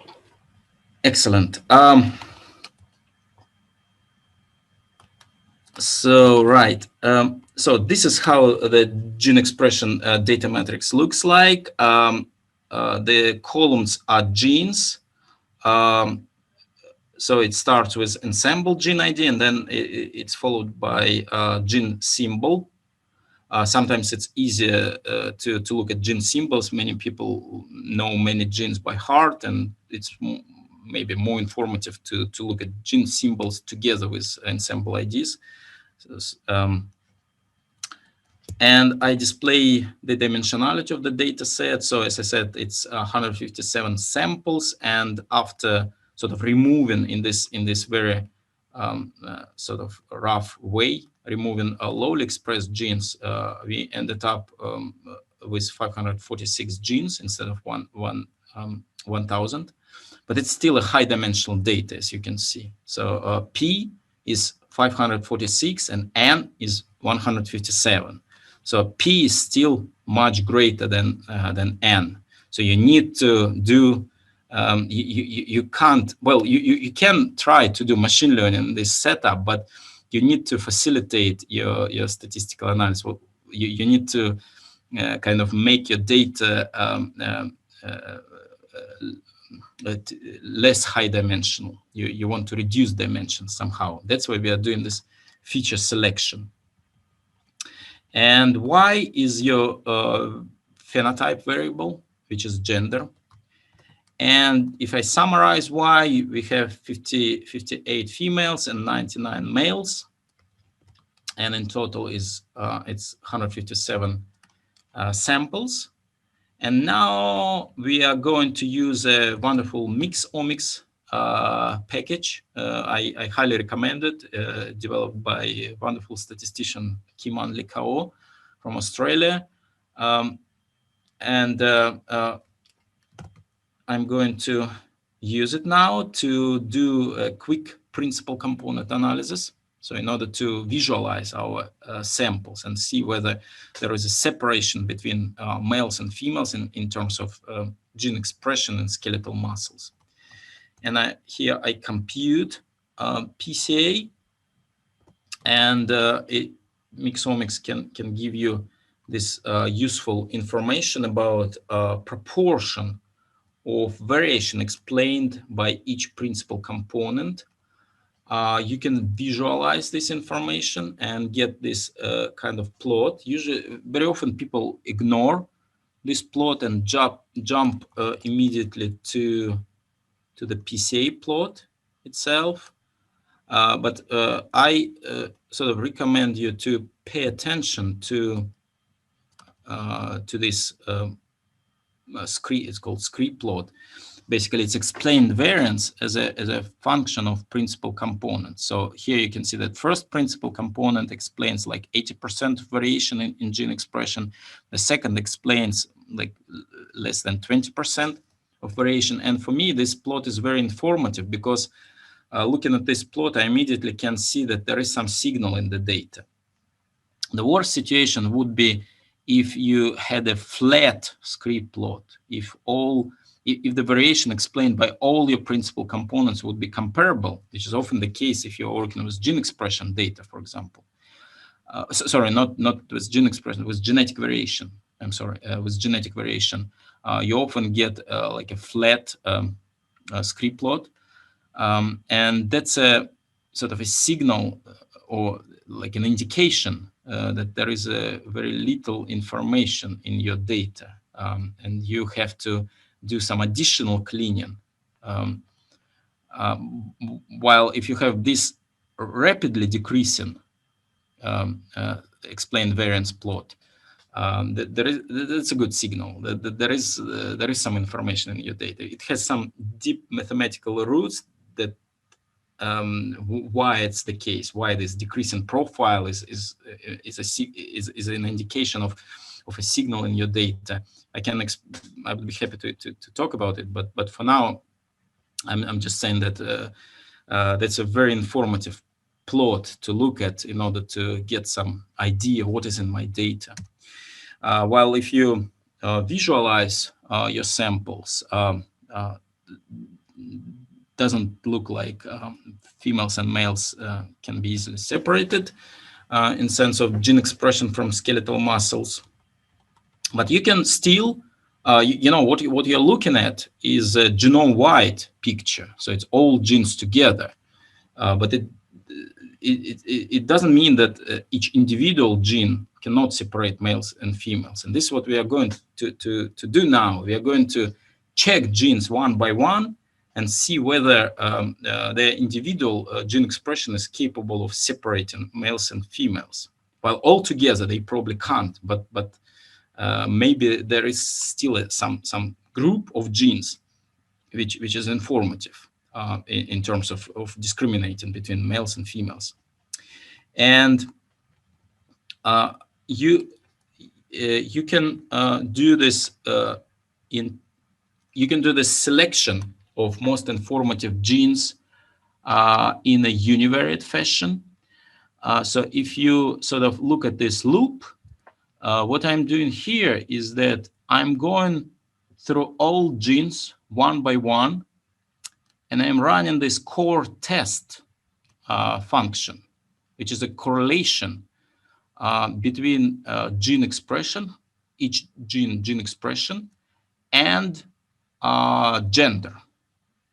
So I want to find genes that are correlated with gender, and I test them one by one using Spearman correlation. So Spearman is better than Pearson correlation because it doesn't assume normality of the data, which is like in real world, you very seldom have normally distributed data. That's why I always recommend to use non-parametric testing, such as Mann-Whitney U test or Spearman correlation, if you want to do robust hypothesis testing. And so I created two vectors, rho and p, before running the loop. And those are Spearman rho correlation. I'm going to populate these two vectors. I'm going to append to this empty vector. I'm going to fill it up with Spearman correlation rho, Spearman correlation coefficient values for all genes. I'm testing genes one by one, and I'm populating this rho vector, and p values. And at the end, I'm creating some summary. I'm creating a data frame with genes with their names. And for each gene, I get a Spearman rho and p-value of association with gender. And then I will compute FDR. It's a way to correct for multiple tests. And since I do multiple hypothesis testing, I'm testing many genes, I have to account for this. And you can sort of you have to, all your p-values, they're kind of inflated, and that's why you need to take this correct for multiple testing, for example, by computing FDR fault discovery rate. And at the end, I will rank all my genes by their contribution in their sort of in their correlation to the gender variable. So I'm going to run this loop. So it tested sort of 546 features. And now I'm creating a summary. I'm computing FDR. I am ordering my summary based on the, so I want to see genes with the lowest FDR, with the lowest p-value, and largest Spearman correlation rho. And here it is. So here you can see that, okay, maybe this gene has a nice correlation with gender, despite I'm not sure, maybe it's from X or Y chromosome. Of course, it would be natural to expect that genes on X and Y chromosome, they're most informative. but here I selected 1,000 genes randomly without sort of controlling whether they come from X and Y chromosome or from autosomes. So this gene has a nice correlation with gender. It has a very low p-value, which is significant after adjusting for multiple testing. So that's a way to do univariate feature selection. You could have done it with Mann-Whitney U-test or with DSEQ2, for example. If you are working with gene expression, you can test genes one by one in different ways, and you can rank them by their sort of individual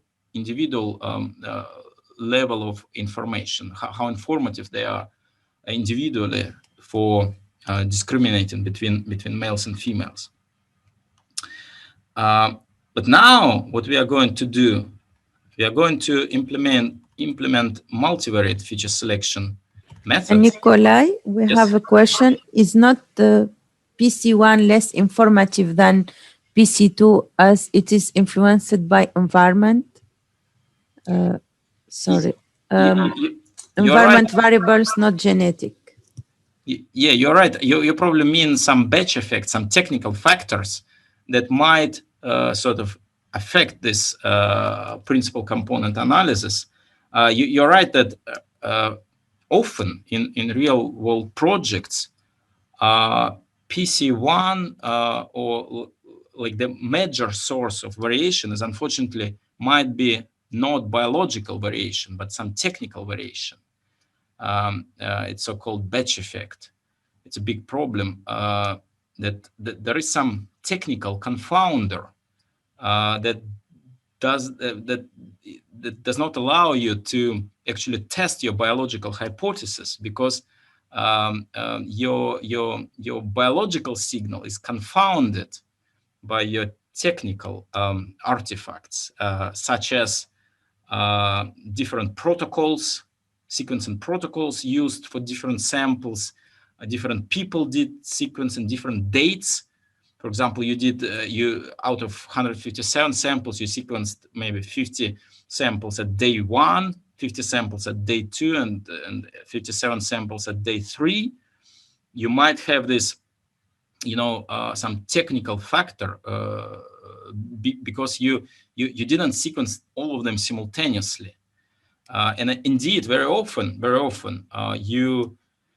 you can see that if you color now your samples by date of sequencing, for example, you can see them clustering due to this technical factor, technical variable. You instead of so you basically you need to take this into account before continuing with your biological hypothesis testing. You have to eliminate this technical factor, because it confounds your analysis. In reality, if the confounder is strongly correlated with your biological signal, by removing the confounder, you can remove a lot of biological signal. And this, unfortunately, we can't do much about this. It's basically it's a question to the setup of your experimental setup. You should plan your experiment in such a way so that you have as few technical factors as possible.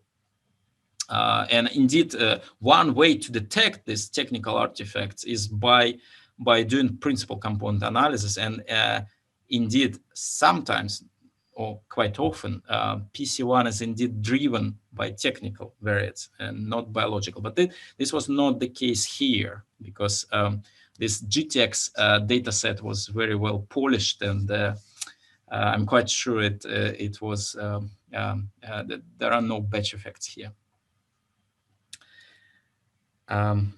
Yes, so then I continue with multivariate feature selection. So here it's again a little bit of theory in this notebook about that you now test not gene by gene. So you have in your regression equation, you have not just individual genes, but you can combine them.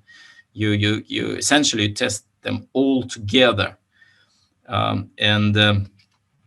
yeah, you've seen this on the slides, that you essentially, when you solve this linear regression equation, you do this ordinary least squared optimization, and this is like a general equation of penalized models for lasso, ridge, and elastic net. It has this complicated form. And depending on the model, depending on whether it's lasso, ridge, or elastic net, you fix your alpha parameter to 1, 0, or 1.5. And then you get sort of different penalized OLS, depending on whether you want to run lasso or elastic net, for example. But then you still need to do some cross-validation in order to find this Lagrange multiplier lambda. And this is what you do here using this excellent glmnet package. Our package, I highly recommend to use it. It was written by the sort of the authors of Lasso, Rob Tibshirani and Trevor Hasty. And it's written in C++, and it's very fast. You can actually test hundreds of thousands features very quickly, which is quite remarkable. What I'm going to do here is, you write this simple equation, y versus x, but now you are testing all genes. You're not testing them one by one, but you're testing them at once. And you're using alpha equal to 1, which means you're using lasso.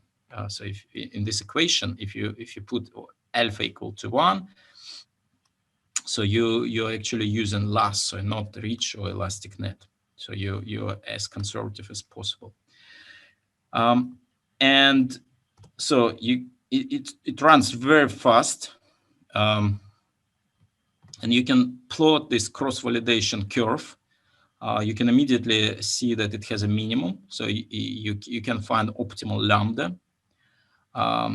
That's basically the major difficulty in Lasso, that you or ridge or elastic net, you always have to find this optimal hyperparameter. So this penalized model, unlike traditional linear regression, the penalized linear regression has a hyperparameter lambda that you always have to detect.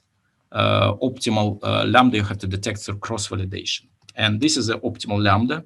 You can actually display it, or log lambda, because here you plot it on a log scale.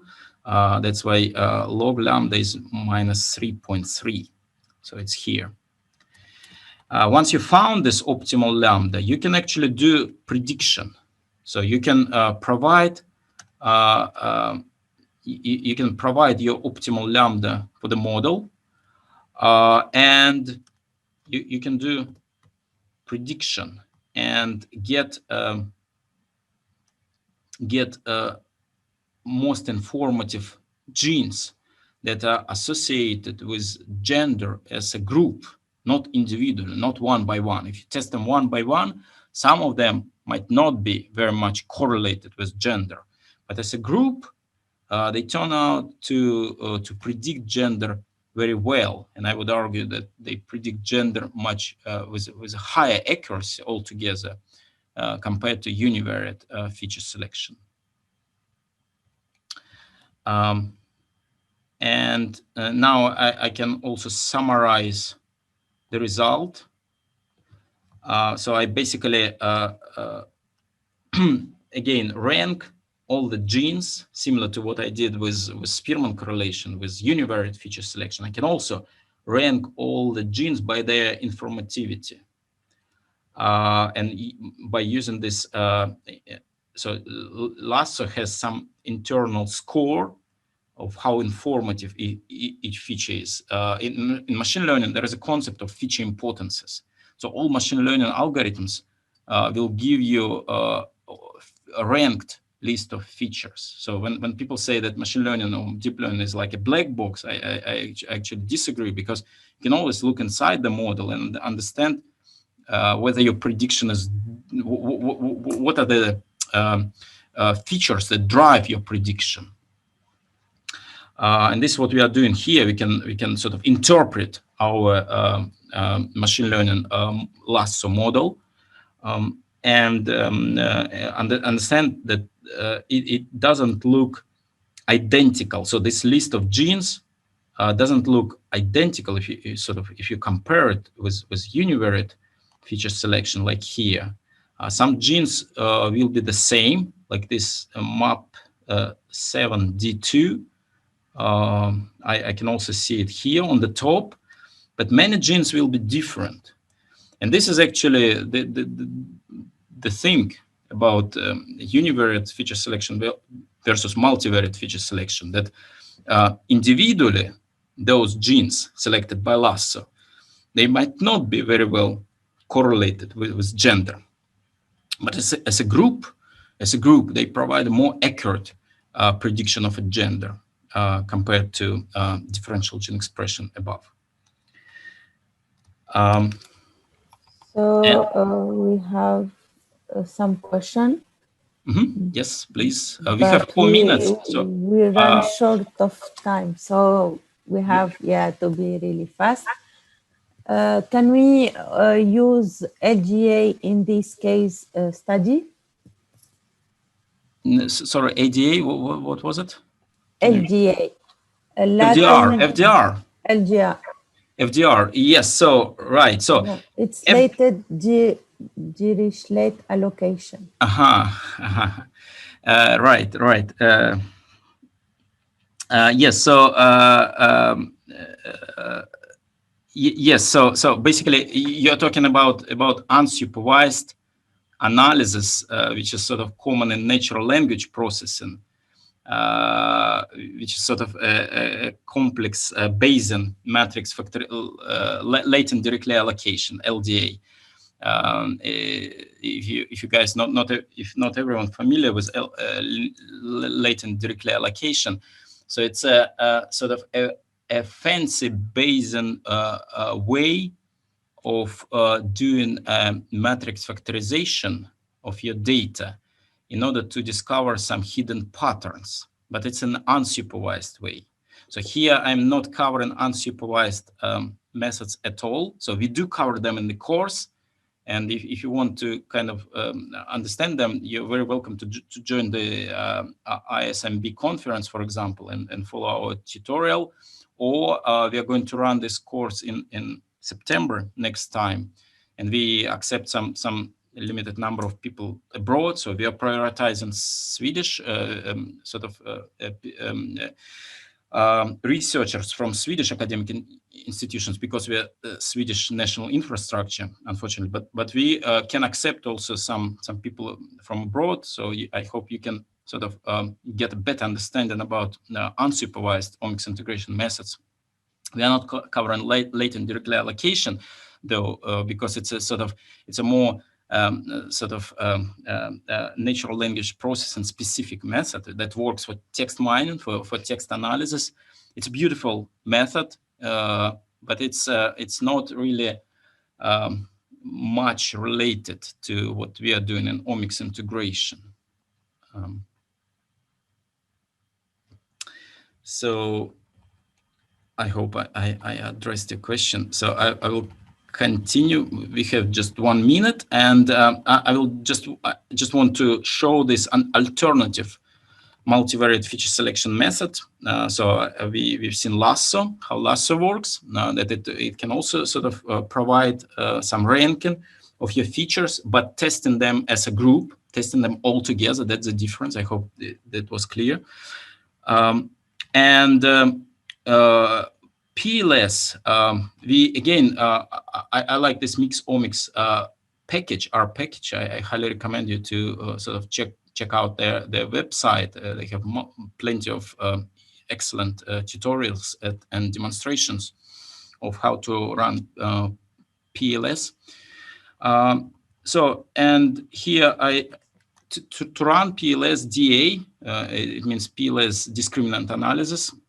You can do it just with 1 line. Also with Lasso, as you saw, you do it with 1 line. You don't need to run a loop, as it was the case for univariate feature selection. It runs very quickly. and you can sort of compute this very nice visualization, which is a peculiarity of PLS. As you saw with Lasso, we can't really visualize our samples. We can rank all the genes by their importance.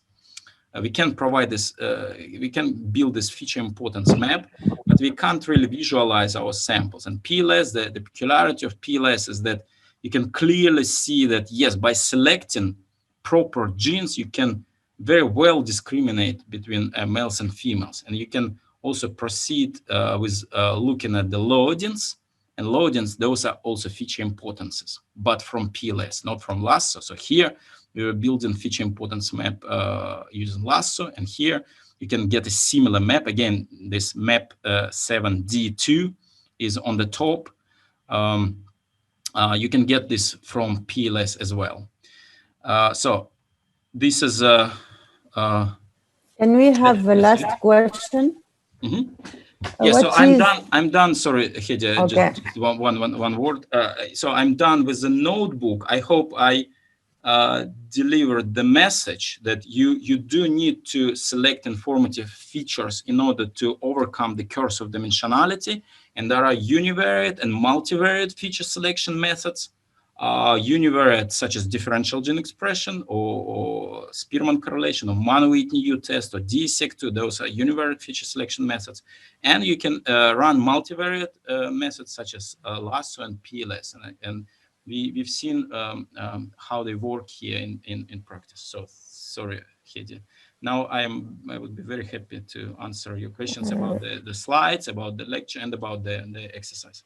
Very fast, because we really ran short of time. So what is, there weren't an optimal minimum, or the curve has many minimums, if that's even possible? If you mean here, if you have a few minima, is this what you, or you're asking about, like in general, in machine learning, you have some objective function that you optimize. And sometimes, so if for example, you deal with ordinarily square minimization that was quadratic, I was showing it just a second. Like in this type of objective function, you always have one minimum. It's so-called convex problem in mathematics. When you have sort of this quadratic function, has always one minimum. However, indeed, if you have a more complex objective function or cost function or loss function, such as in neural networks, you might have multiple minima, indeed. And then the thing is that they always minima, they tell you something about the data. They all are informative. Ideally, you would like to find a global minimum, the deepest minimum, because this is probably where most likely state of your data is. But often, especially in neural networks, you're happy enough to end up in a local minimum, because this still tells you something about your data. It's still not it still can be useful, but ideally you would like to have a global minimum. I hope this is what you mean in your question. Otherwise, you let me know. There is last question. So how to choose one method over another, such as Lasso versus PLS? Do we have to run both and see which performs better and choose that? Yeah, so they are essentially similar. You don't need to run both of them. You just need to understand the difference between Spearman correlation or Mann-Whitney U-test. So you need to understand the difference between univariate feature selection and multivariate feature selection, such as Lasso or PLS. But essentially, algorithmically, Lasso and PLS work differently, but essentially they're doing the same thing. It's a linear multivariate feature selection. You end up with a very similar list of candidates. So short answer, you don't need to run them both. One is enough, because the other one will give you very similar results. In contrast to univariate feature selection, if you do it If you do feature selection through univariate fashion, you can end up with a very different list of candidates. Thank you very much. So thank you guys for asking. I'll be happy to, I mean, if you have time, we can continue. Otherwise, please, we can sort of keep talking offline. You can drop me an email, or if you have questions, we can. I would be happy to answer more questions. But if so, thank you very much, Nickolay. We'll have our part 2 in 2 weeks. Maybe we will be answering more questions. So we will send you the link so you prepare, you know, the like before your questions, so Nickolay could answer your question. Thank you very much. Thank you, Nickolay. Thank you everyone for joining our R4Bioinfo. So in 2 weeks we will have part 2. Don't forget to come and yeah. Thank you. Thanks a lot, guys. Thank you so much. Hope to see you in our next meetup. Thanks. See you in 2 weeks. Yes. Thank you. Take care. Cheers. Bye. Bye. Thank you very much.